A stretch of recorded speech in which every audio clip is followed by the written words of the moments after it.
So this week we're doing Drive by Daniel Pink. Terry, what'd you think about it? Motivation book. Yeah. Right? You're like the worldwide leader in motivation. So this book must have been incredible for you. I loved it. I love reliving my corporate life. You know, what things we put in place. Yeah. What things science is telling us at work versus what we did, most of which was not in alignment with this idea. Right. You know, it wasn't you know, if anything, it was actually encouraging the wrong behaviors. You know, the Drive is a book about, you know, what motivates us, which I love. Yeah. I mean, who doesn't want to be motivated? And it's pretty cool too, because I mean, to your point, the whole idea is the science behind motivation. Like motivation can be so fluffy, you know, depending on where you find it. Right. And so I really liked that component of it. And, you know, basically, you know, to give a 30-second synopsis, Daniel talks about 3 different kinds of motivation. So 1.0, which is basically we're motivated by survival. Right. And that we're going to kind of discard because he really only talks about comparing and contrast the next 2. Like so, survival being food, shelter, water, reproduction. Yeah. That animal drive. Biological. And then so number 2 is sort of the classic carrot and stick, right? Reward / consequence. It's getting punished for doing something wrong, getting a bonus at work for doing something right. Right. If you do this, you'll get that. Exactly. Right. Yep. That was how I ran my company for 20 years. So so this must have been. Yeah, well, that's what we're told to do. You want good performance, you got to pay. If you have bad performance, you got to pay and punish. You know, seems simple. Count the nickels, count the dimes, count the minutes. But as it looks, it was not the right way to get the most out of somebody. Yeah. That's what was so because it's intuitive, like it makes sense. And so the science keeps saying, no, no, no. It advocates for number 3, which is the intrinsic component. Valuing more of the state of flow, which Terry will talk about in a little bit. But yeah, the idea that people are incentivized by more than money. They want to be immersed in something. They want to be purposeful. And that really is sort of an underlying human motivator. How do you manage purpose? If you're a company, it's like, how do you embed purpose into your mission? I mean, I guess there's books that we've done before that talk about, you know, creating why, creating even the meaning of life, the one we did, Man's Search for Meaning. But that word intrinsic is an interesting word I learned many years ago in a business valuation course. And if you look it up, it's not really real. It's nothing that you can pick up and walk around. Right. It's certainly not in accounting. You can't count it. You can't like look it up in a book and say what something's worth, an intrinsic value. It was called. Like an easy example would be your grandmother's great grandmother's family heirloom ring. Like could be technically worth $300, but you wouldn't take $300,000 for it because it's your grandmother's. Your mother wouldn't, right? Yeah, they kept going down. Like that thing has intrinsic value is off the chart. And another example would be a business that, you know, has a key employee attached to it. If the owner is the key employee, like they know the clients really well. Like they know them better than anyone. And maybe because they know them so well and there's a relationship there, the company's worth more. The intrinsic value of that company is worth more than the real estate and the sales. That's called intrinsic value. It's not something you can touch. So in Motivation 3.0, intrinsic value is like that there's more to this job than the external factors or the extrinsic, which is what's out there versus what's in there. And you can see why it's so, you know, hard to implement into the workplace because you can't quantify it. Right. It's really hard to manage something that is not directly quantifiable. And these are things you've been writing about for the last 5 years and putting videos out about meaning and purpose and and adversity and gaining gaining strength through discomfort. Like all these things are the real deal. It's kind of the big idea in the book is there's more to life than just doing a job and getting paid. Trading units of time for units of dollars. There's more to life in this new operating system. And if you can capture that as a business owner, you can hit gold. And to take it a step further, there's even evidence that the old way disincentivizes. Oh, definitely. Yeah. That offering money and rewards and, you know, structuring things the way we've used to, dangling the carrot, does the opposite of what we think it's doing. Oh, dude, I had a bonus structure where I was for years that I had to grow the company every year to receive a new bonus. Like you could never not grow. Mm-hmm. And so if you were flat over the prior year, you'd get no bonus. Like, and this is the way it was for years, and lots of companies are like this. So in the beginning of the year or the end of the year you're in, the company will say, "Oh, you need to hit this number to get a bonus." Right. So if I had 100 people, I take my bonus basically and I divide it by 100 and say, "Hey, here's your new goal." Like it'd be my goal, not their goal. Right. And that's really dangerous, especially because I could have done this. I can attach bonuses, some of my bonus to their bonus. So what it does, and I know this, it incents unethical behavior. It incents higher levels of risk because you end up paying for that either way. That's a danger of goals based on intrinsic rewards. All right, which I think is like, as soon as I heard it, I was like, wow, like I live that. That's amazing. Yeah, he talks about that, right? The toxicity that it creates when people aren't doing things for the love of doing them or to any extent enjoying them, but to hit a number. It's like people are incentivized to, the end justifies the means. You can't pay people after a certain level to make them happier anyway, right? We've seen studies that I think it's 75 grand is like when happiness stops improving with money and it actually starts going down. So when you think that you can start to say, if then, if you do this, I'll give you this, it'll start having a diminishing effect. And now the evidence is pointing to it's actually not good. It's a disincentive. Like, and businesses are still behaving like that. Ones I interact with, I see all the time. Like they're incenting people to do things for the company rather than for their own goal or their own attachment to the why in the company. Yeah, which I think is pretty cool. What about on a personal level, Steve? What do you think, Steve? What's up, guys? Hey, quiet over there, man. Fall asleep, did you? The main thing I was going to say was that I really love the intrinsic, how it says that it opens you up to all these different things. Right. But the detriments were a really eye-opening thing as well, how it can narrow your focus so much that you have the dangling carrot and that's all you're trying to go for. And when he talks about right brain activities, it could narrow your focus so much that you don't even get to the solution, or it slows you down from the solution. Like they talked about that candle experiment. Yeah. It's a really good one. Tell them about that. Yeah. Well, it's a really good point. I mean, basically, and I mentioned there's a lot of experimentation in here, a lot of data to pull from. One of the examples is, there's two groups of people, and they're brought into a room, and on this room there's a table, there's a candle, there's a box of tacks, right? And so the idea is they have to. What is it? Light the candle. I forget what they actually have to do. They have to light the candle. They have to have light the candle without the wax dripping onto the table. So the box, you got the box, the tacks in the box, and a candle on top of the box. It says you got to light the candle and not have the wax drip onto the table. That's what it was? Yeah. And they weren't they paying a group? They were paying one group, and then one group was being paid to solve the problem. The other group was just asked to solve the problem just as a puzzle. Right. Yeah, that's what happened. Yeah, and the group this is the interesting part, the group that was not paid did it quicker than the group that was paid. Because to Steve's point, it's hard to focus, right? And it's a heuristic thing. Right. It's not algorithmic. You have to think outside the box. Like the answer is actually to dump the tacks out of the box, put the candle in the box, and tack the box to the wall. Right. So it's really out there. Now, the other piece, and we talked about this a little bit too, is when they had them come back in a few weeks and do the same experiment.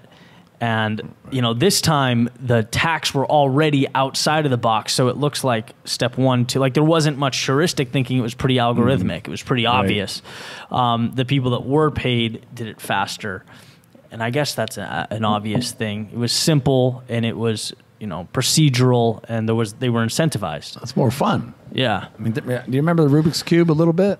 Yeah. Oh, you do? Yeah. I mean, I remember there was some people that could figure it out. They can just play with it a little bit and get it, and they figure it out. That their brains would work on it. And they work on it for hours. That's a heuristic. There's no pattern. But then they released, or someone figured out the algorithm The first time I heard the word.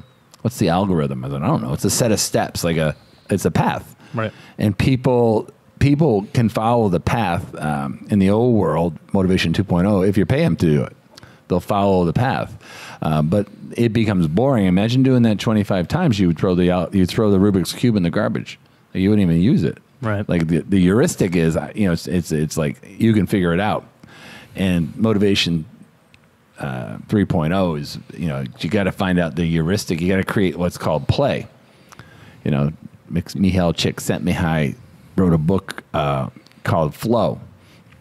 I love the book because it's also, he studies anxiety and depression and addiction.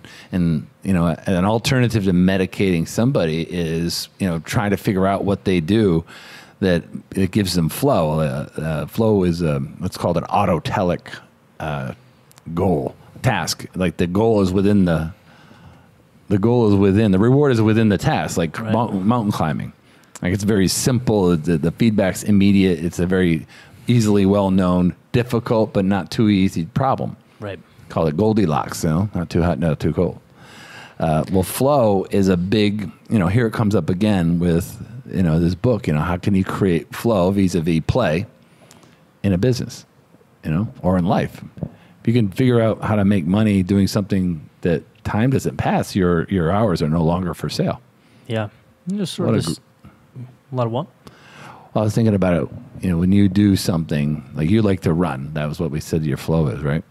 Before. In our conversation, I said, imagine if you like to run and then flow, requires concentration. Time kind of goes by, hours at all. You don't notice. And then you get the reward, the autotelic reward, and you get the satisfaction. But imagine if you can figure out how to get paid to run. Right. Like there's some people that get paid to do what they love, and they have flow. Yeah, I mean, and to your point, like up to a certain amount, it matters. Mm-hmm. But then you just want to, once you're secure, to your point, the objective is the task. So there's not going to be any unethical behavior or anything like that when you're doing it for the sake of doing it. So it's like, that's the whole idea about incentive. Google, we're talking about Google, they gave you a day off, basically a week. I don't know how they did it, but they basically had a full day, 20% of that was Google talking. That's what happened. You said Google. Oh God, it's Google. We got. You unplug that foolish thing. It's our. It's the router. I'll just leave it. No worries. Yeah, leave it. But you get a day off to go do whatever you want. Like you can go figure something out. And then, what engineers were doing was remarkable. They were going off working on problems that they wouldn't be paid to solve, and they came up with all these great products. Yeah. Gmail, Google News are all products of that free time, to go off and figure something out. Go be in flow. I mean, and that's what the engineers would do. And that will work for anybody. If you go work on a problem that you're interested in solving for the company, we'll pay you. Come back with your ideas. Right. Yeah, kind of a cool way. It's the beauty of it, right? Can't quantify it, but these people are in their happy state. They're creating. They're being innovative. They're pushing boundaries. They're not adhering to guidelines. Right, and they're controlling their own time. Well, that's very important to people. Yeah. Because he talks about the elements on how to create a drive environment, a drive 3.0 environment, and it comes down to three things that I think are genius. The simplicity of this book are these three things: autonomy, be autonomous, and to strive for but never get mastery, but have a mindset of that mastery is something to strive for, and then of course purpose. When you wake up in the morning, he says, what gets you up in the morning? One question to ask yourself, and the other one is, what keeps you up at night? And if businesses can focus on the even so, autonomy, right, being the first one, that sense of independence. Right. Zappos did that with call centers. Yeah, I know. I love that. Right? They X'd out the 2.0 component, and they wanted to give people the freedom to make their own decisions and operate in a way that allowed them to at least bring some individuality in what they're doing, dive into it. And so they eliminated it, and they let call center workers work from home, which is like unheard of. Yeah. And they said just figure out to make the customer happy. That was your guide, no script. Because the scripts is a very, very algorithmic task that they'd pay for. Right. That now, of course, you can go overseas. You very rarely ever get an American call center. you're always going to get something overseas in a country that speaks almost our language, but the pay is a lot less. And then they said, just heuristics, just figure it out, make the customer happy. And they gave them tons of freedom. And, you know, Zappos, I mean, it's always brought up if someone's a Zappos customer. I heard someone talking about it in the pool. They were returning a shoe that didn't fit right. Like he wore it for a week, and he's telling the whole story. I'm sitting there listening. The guy's like, yeah, I wore it for a week. I put it back in the box. The person said send it back. They're still doing it. This is 3 days ago. There must be a lot of case study. Because Simon Sinek mentions their CEO in Start With Why, and how, you know, he even gives people tours of his, you know, his house, like the headquarters.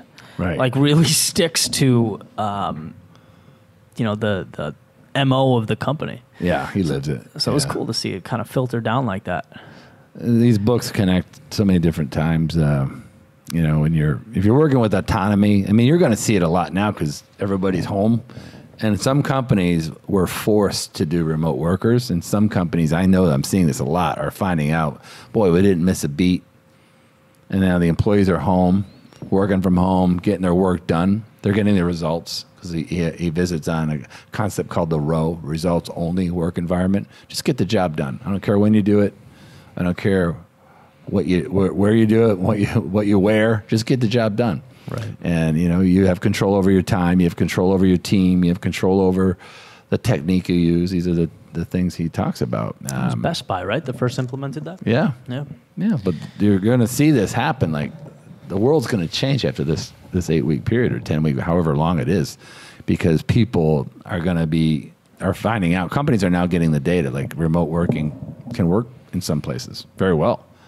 Now you got to figure out how to blend in the right incentives and not overmanage that, because you'll ruin everything that it's created. Because you know what's interesting, for about a month, I've seen a couple companies that, you know, from afar, and it was like, oh, they're just kind of letting you figure it out because they had no protocol for training someone to be remote. Right. I mean, they were having a hard time getting people on the camera. As I was doing coaching calls, and people weren't even turning their cameras on. Now they're all on the camera. They're engaged. They're comfortable talking. Like the whole world's been trained. You know, it's awesome, kind of a parallel point. Yeah, it might be an accidental miracle, right? Because just the fact that people are working from home, it does create, in a sense, some autonomy. Totally. And as long as they're not being micromanaged, you know, it could... I don't know. I mean, you've heard that study all over the place. When employees work from home, productivity actually goes up. Right. And you think they're at the golf course, but they're really working. They knocked out their work early in the morning. You know, they might have knocked it out at midnight. They might have knocked it out. I mean, you have odd hours when you work. Yeah. You don't work a 9 to 5. Yeah, but I do. That's very true. It's like, yeah, when they stick you to a schedule, it's like it doesn't work with your body. You're not supposed to sit so long and different things like that. It just doesn't, especially for me, it just doesn't work. That's interesting, yeah. It's a physical mismatch. That's why I come home and Steve's doing workshops. Right. You actually took a nap today, which I was so impressed with you. I had to. Yeah, he came in a little groggy. He said, I'm going to take a nap.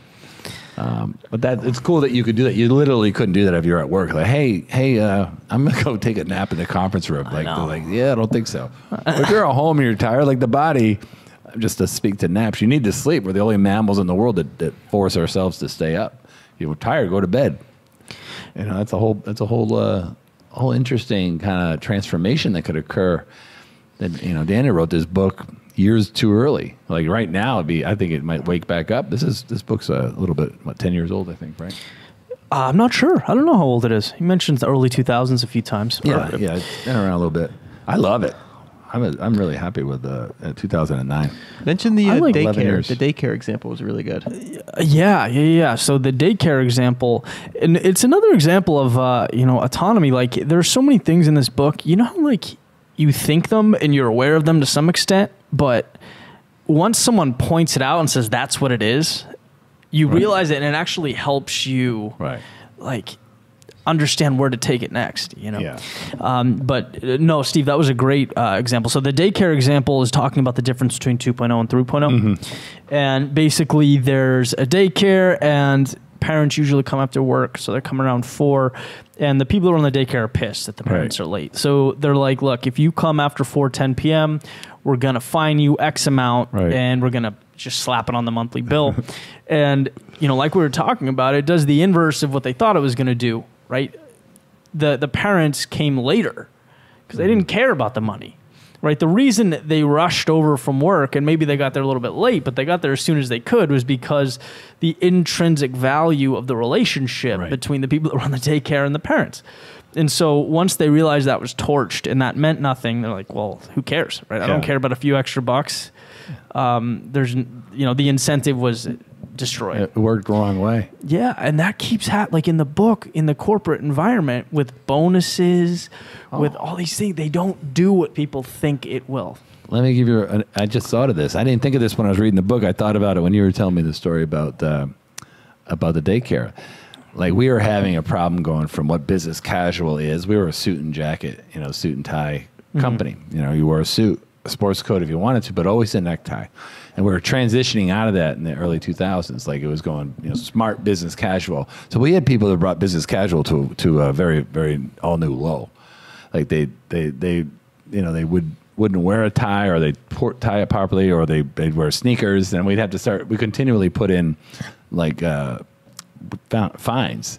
And pretty soon people would walk in poorly dressed, knowingly violating the fine, and would just throw $10 in the jar. Because we had a jar from a big pile of money. People are just like, screw it, I'll just dress like crap and I'll just pay. Like, we had to get rid of that, obviously. But that's a kind of another example. They turned it into, instead of saying like, hey, you're bringing the company down, you don't look, someone has a client here and you don't look good. That was the reason we had it, not because they could wear tennis shoes and shorts, right, and pay $20, whatever it was. I wonder what the actual numbers would be if you let, like, say everyone comes in sweatpants, right? But they're doing their own thing. Like, what that would be versus the opposite. If everyone comes in a suit and tie, like, what are you gaining versus what are you losing? And I don't think it's possible. Well, no one's ever done the experiment, but it's a culture, and then the culture is the sum average of its participants. So if you want to put a professional foot forward, and people are running around in shorts and sweatpants, and half of them are dressed, like someone who's on stage, it's difficult. They got to kind of look the same. I guess my point is, a lot of people moved out of the office and went and did their own things, and they had their own offices. I'd visit them. They'd have whatever on they wanted. Yeah. They were paying for it. I didn't care. Right. An extreme example I had an experience of was I visited the headquarters of Facebook. My friend had a nephew, I think, that worked there. So it's really hard to get like a tour, right? They're like really, really strict. But you walk around that place. I don't know if you've ever heard of it, or have I told you this story? No. And heard of what? I missed the beginning. I took a tour of Facebook, like the actual headquarters where people work in San Francisco or near it. And we traveled to San Francisco. I think it was like an hour south. I forget. But the point is, the people working there were just in whatever clothes they wanted, but they had at like a landing area for every corporate job, they have like a kitchen, usually in the fridge. They had like fully stocked snacks, as much as you can eat, full like vending machines, completely free for the employees. Yeah. And they had a bunch of different things. They even had like a barber. This was all included, and it was they had little places like to play music. They had an arcade, just to name a few. They had tons of things, woodworking, all these different things you could use it. I swear, at anything you could use. And I was like, anything but work, right? Yeah. Exactly. And I was thinking, like, I would never leave this place. They got food, they got everything. Why would you? I mean, so and that's what happens is people don't leave. They spend so much time there. They feel so like they've gotten so much that they give back. And it was just I've never experienced anything like that. So that's like a really extreme example. That's awesome. Yeah. I've heard rumors about that. It was crazy. Yeah. Everyone's going crazy. That's cool. It's autonomy. Let's switch gears to mastery, the second element. Because flow comes from mastery. You can master of course, you can spend enough time on something, because time isn't really a factor when you love it. Like then you're looking at mastery, and the distinction between doing something and then trying to attain mastery was an interesting thing that he pointed out. Because like if you went to play tennis every day with the same people, you might like it, you might have flow, but you're not necessarily going to have mastery. Yeah. Because you haven't been working on your game, right, so to speak. So mastery includes those components that are not flow. That's what makes it so unique. Right. The Michael Phelpses, the Tiger Woods of the world. Right. There are certainly moments where they're going into flow. In fact, he kind of sets flow up as the first step or the door that you open. Right. So like when you're in flow, when you love something, That's a sign that maybe you want to embrace mastery, start that journey. But it's a process, and it's not all bliss. There are peaks and there's valleys, and mastery is going through the difficult times, Right. regardless. Like your run yesterday. Yeah, that was it brutal. yesterday? Yes. Mastery requires some form of discomfort, right? That's your big idea in your life, right? Yesterday was hell on earth. Yeah, I know. It was. You got stuck somewhere. I was like, where the hell did you go? I wanted to go on a 15-miler, and it was, I swear to you, it was cloudy, and I thought it was going to rain, and I didn't bring a lot of water, and I hadn't run that long in a long time, and I was like 10 miles in, and I was dizzy and out of water, and there were no clouds in the sky. It was like the hottest day ever, and I'm like, oh my God, I have to walk. I haven't had to walk, and so it was a bloodbath. The walk of shame. Yeah. Well, I got to read most of the book or listen to, you know what I mean? And then I finished the rest today, Right. but A little pain. You don't grow if you don't pain. You don't go into pain. I'm going to get it tomorrow. I'm going after Same it. one. Hydrate tonight. Yeah. That's be my advice. As I sip here drinking coffee. Steve the high. That's like the word that we learned that I love. I think I'll use it my whole life is asymptote. Nailed it. Right? Just because it's fun to say. No, I was I didn't pronounce it right the first time. Steve corrected me. It's a line that goes towards a goal but never hits it. Like if the goal is complete perfection, a 10. There's no such thing as a 10 with an asymptote. It kind of goes up, and then when you get close, it kind of parallels and always goes up but never gets there. Like Woods will never shoot. Golf's an interesting example Always because another level. can't. Yeah, you can't. You can always score lower because you can't score. I guess the lowest score in golf's an 18. No one's ever shot it. Right. A hole one in 18 holes. So golf is one of those games. Like actually, you can't shoot an 18 because some ball physically can't go far enough. So I don't know what the lowest score is, but that I guess would be mastery, which is impossible. We the should lowest do putt sometime. Yeah, the lowest score in putt-putt is 18. That'd be fun. But when you get there, because he mentioned Woods specifically in the book, he's still trying to get better, even though age has kind of snuck up on him. The asymptote, it has to be embedded in mastery. Yeah. Like if you want to be the best, you should have a mindset. Whether you're a speaker, a business owner, you're performing, you want to really always get better at your unique skills. Yeah. There's always another level. That's sort of Collins talks about good to great, right? Best in the world, yeah. right? The hedgehog. What are you the best in the world at? In mastery, what I really liked what he said, why would you chase it if you know you can never achieve it? And he says the joy is in the pursuit. And I love that because that's what I do when I jump. Yeah, that's right. The mindset. Remember we chatted about the two mindsets of mastery, incremental and entity? Like there's two schools of thought on learning and ability. That one, it's an entity, like it is what it is. That's what you were given, live with it, the entity theory. And the other one is incremental, meaning anything can be improved upon. Yeah. And this is one of the few parts in the book where he says entity's pretty much wrong. Totally. I don't believe it. Anything can be improved upon. I doubt anybody listening would. Well, he says height. He gives the example of height. If you wanted to change your height, you can't change your height. But that's like what he was saying. Some people might believe that about intelligence, but it's kind of... Right. There is technically a low score in golf, but I doubt anyone would say the lowest score in golf has existed. Interesting. I read about Unabomber. Mm-hmm. You know why he bombed people? Remember the guy, Ted Kaczynski? He was sending packages that were bombs, and he was killing people that were tied to technology. Mm-hmm. He believed that nothing's going to change in all the great technology. No, he believed people needed to live a purposeful life. That was his first belief in his manifesto. Then he believed that all the great technology has already been invented, so he started trying to kill the people that invented it. He was wrong about the second one. Like, there's always room. He was an entity guy. That was all the great ideas have been invented. And there's so many things since that guy. That was in the 90s. I don't know. You probably don't remember. You're the Unabomber. You ever hear of the Unabomber? Yeah, of course. Yeah. That's the Oklahoma City bomber, right? No, Oklahoma City was a different guy. The Unabomber, they found him. He wrote this manifesto. So for years, he was sending these packages and blowing up executives and technology people. He killed a lot of people. And he wrote this crazy manifesto that said that people need a purpose and why bother even trying. All the technology already exists. All the great inventions are already done. This was in the 90s. How did you get caught? His brother turned him in. His brother recognized his ranting because they had one picture of him and he was in a like a hoodie with sunglasses, but his brother turned him in and they found him in the middle of, I think he was in like Wyoming in a hut. They got him. The FBI got him. Wow. But he was an entity guy versus incremental, like anything can be improved upon for the most part. Get a little bit better every day. Agreed. The dominoes. No finish lines, man. Oh, dominoes. So the third one is purpose, right? Moving right along the. Well, that's your wheelhouse. Yeah, man. Purpose is the reason you get up.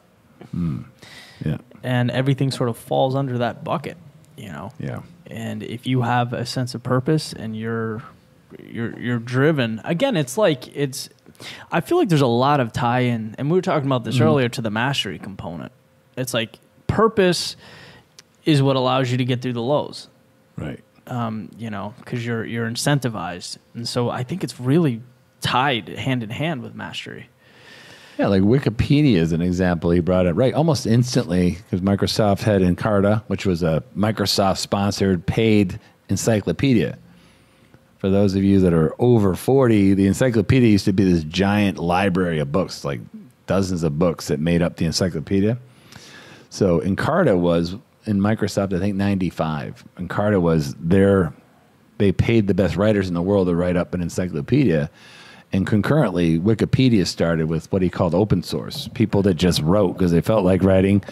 And, of course, Encarta's long gone. And Wikipedia is the most well-known, most highly used encyclopedia in the world. Made out of thin air, made open source. Like there's no author. It's like everybody. Right. It's purpose. I want to contribute. Point being that the intrinsic component carried the day. Correct. Right, as opposed to the well-funded, Microsoft-backed encyclopedia. Yeah. I mean, they're out of business now. Yeah. What was that famous band? I'm sure there's a bunch of them that you mentioned when we were talking about this book. That their best album, when they stopped thinking about what it was for, the goal, they had their best-selling album. Do you remember that? They started they got creative. No, it wasn't in the book. We were just chatting about it. They had the best album when they stopped thinking about it. When they said they're just going to do it for them, just have fun with it. Do you don't remember that? Oh, this is going to drive me crazy. Yeah. I'll look it up.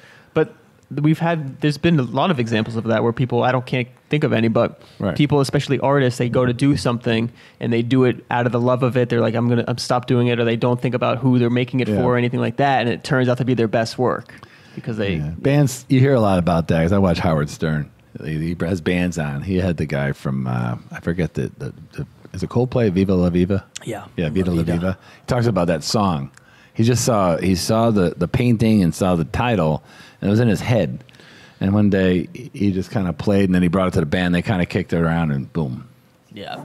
They were in flow for sure. When you have the expectation of pleasing someone else, the whole point of the art sort of falls through the cracks, right? It's supposed to be like this limitless self-expression, like go create something. But if you have that thought in your head while you're doing it for someone, there's actually a study in the book with people in art school. I was thinking about that with purpose because I know in your own world, if you want to comment, like you have an artistic expression that you put out and people connect to it and love it.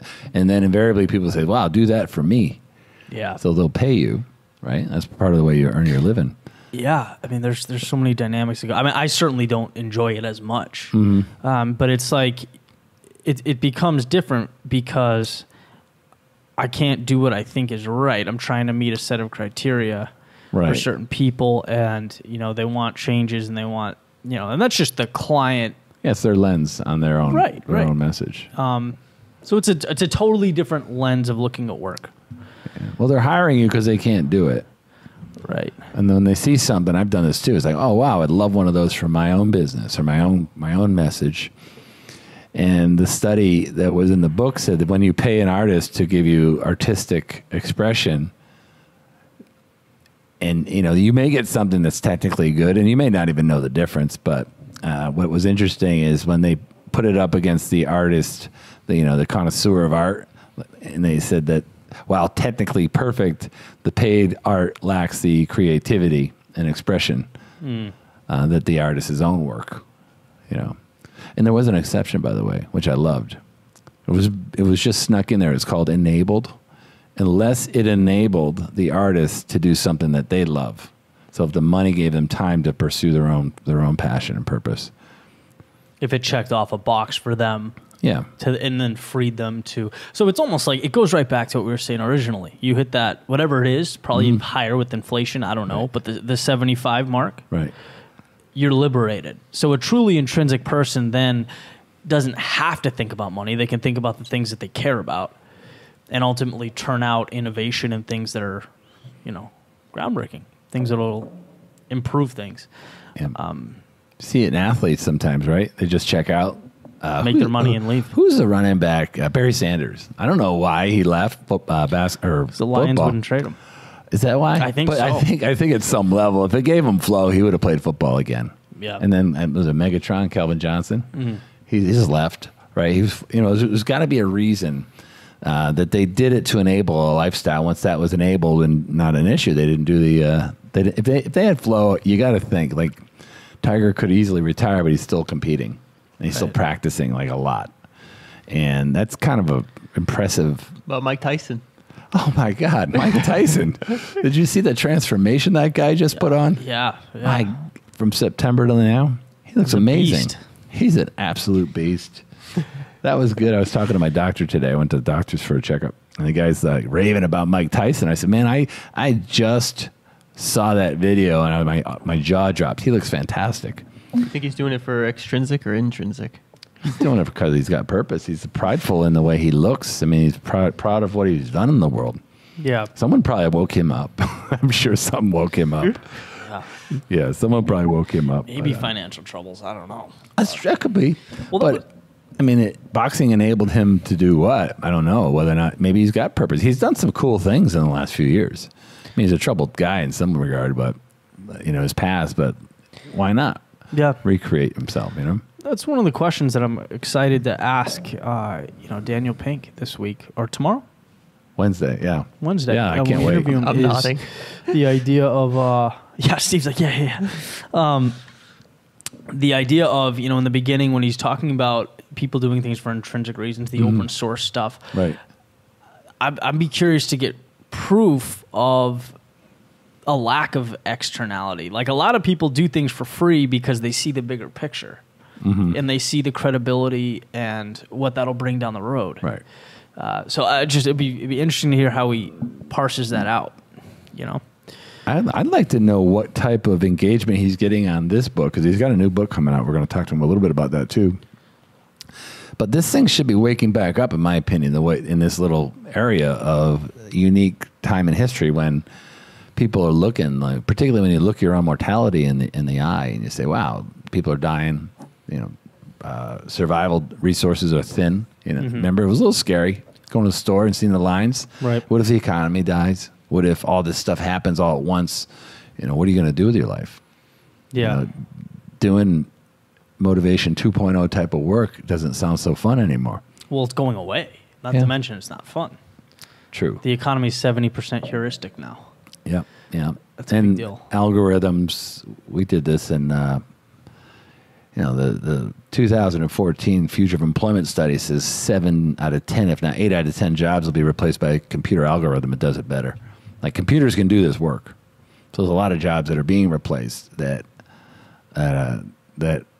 will be replaced that aren't yet, that will be. So recreating yourself could be definitely a viable option. And when you do, consider flow, what you love. And, the last thing I loved is he is Sagmeister. Did you remember that he says, take a Sagmeister? No. The graphic artist guy is named Stefan Sagmeister. He's got his name is a move. And he closes his graphics shop down every 7 years. Instead of saving fully for retirement, he takes 1/7 of that and puts it towards his own current enjoyment. Every 7 years, he takes a full year off, closes his business, and he goes on a walkabout. He travels and does whatever he wants to do, and he calls it taking a Sagmeister. And then comes back. I do remember that. Yeah, Goes on the vacation, comes back. That'd You be kinda sacrifice cool. a little bit up front, but you come back recharged and ready to rock and roll. Like he has his most profitable, right? His most profitable times immediately after the trip. Totally, yeah, because he's got all these new ideas, totally energized. Yeah. That's an interesting concept. Like, imagine the retirement plan of the future is every 7 years. Instead of waiting until you're 65 and, you know, maybe squeezing out 20 years, take 10 of those years during your working years while you're young, healthy. Maybe you're traveling with your kids. You know, it's called a Sagmeister. I love that concept. I'm going to take one soon. You live in a permanent. You are a Sagmeister. Like, your entire day in life is a Sagmeister. And I live in Sacktown. You showed up today. You were here for 15 minutes, and we look out on the porch. He's doing exercise. I didn't do it today. Then he took off 2 hours later. He's at home sleeping. Blurring days. Gotta take a nap. Oh boy, You tired yourself out exercising during your job. We were talking about Steve and I about doing the Google thing, just having a day, or we. Oh, be careful the G word while we're on the air because they're devices. our home nest. We got that tool now. The GOOGLE. Can't talk about 'em. Is it? Oh, 2 O's, 1 GL. Yeah, if you say the word, it's. I tried to mute it, so I don't know if it works. It's not a big deal. Might be. Hey Google. There it is. He's listening now. It's blue. Closing the loop on purpose. Talked about the one sentence for your life. The one sentence for my Yeah, life. what? I love this, but he didn't give enough examples. I would have loved like people's. You know, I know Lincoln preserved the Union and freed the slaves. That's his one sentence contribution. So you say, "Oh, Abe Lincoln preserved the Union and freed the slaves." Hey Google. Stop. We're tortured by this new thing, but Lincoln, preserved the Union and freed the slaves. That was his one-line contribution to to his work as president. And he talks about it like a parent. Like, you don't have to be president to have a substantial one line. He talked about a guy that raised 4 kids to be productive members of society and happy. Like, that's a great one liner if you're ever known for. Or she helped 3 generations of people learn how to read. So what's your one liner, Terry? I haven't thought about it until now, but I'd like to be being someone who's looked back on their life, and I'd like to be known for helping people accomplish something more beyond what they thought was possible, based upon things that we've taught them. So if we help people connect to these books and become more incremental in their development, meaning they can get better over time, a little bit at a time, and we help 1,000 people, 10,000, 100,000 people do that, I'd be okay with that. It's a pretty amazing thing. Yeah. I would too. I mean, I'd have to work on it a little bit more, but that'd be kind of cool. Right around the corner. I mean, I just saw this, in the book. I finished it earlier today. I like to finish the book kind of close to the end of the podcast. Although I've read this before. I mean, when you're doing a book a week, sometimes you don't have a choice. especially if you haven't done anything yet. Yeah, today I didn't finish till noon today. Yeah. So I came right up against the wall. I would basically take 20% of our time, because we don't get paid to do this right yet. Like, we take a day off and learn the book, curate the book, shoot the podcast. It's kind of fun. Yeah. It's our 20% time. I love it. I like talking about it. And the videos are forever, man. Man, we did Viktor Frankl's book last week. Just love that book. If you haven't seen the interview yet, look at it with his grandson. It's fantastic. His grandson, just as sharp as he. I mean, he's a sharp guy. A lot of good stuff. Totally. You want to tell them what we got for next week? Next week we have Thinking Fast and Slow by Daniel Kahneman. Nobel Prize. He's actually mentioned in this book for prospect theory. Oh, is that when he's going through all the 15 books at the end? No, I think he mentioned it because the point being is people hate losses way more than they like gains, and he talks about the prospect theory, meaning people will keep doing a job that they hate just because they don't want to have no job. And that's like irrational. People are irrational. But this is a book by Nobel Prize winning economist. He won the Nobel Prize in economy, but he's a psychologist. Okay. Have either of you guys read it? I have not. I'm looking forward to it, though. Nope. That's awesome. Looking forward to it. Cool. Well, this is exciting. And so we have, again, the interview with Daniel Pink Wednesday, will probably be released Thursday. And then we actually have our live workshop Thursday night. So a lot going on this week. Yeah, cool. Make sure you like us and give us a review, share us, promote us. Things are going great. And the better we do, the more we can help you. All right. Talk to you guys soon. Take care.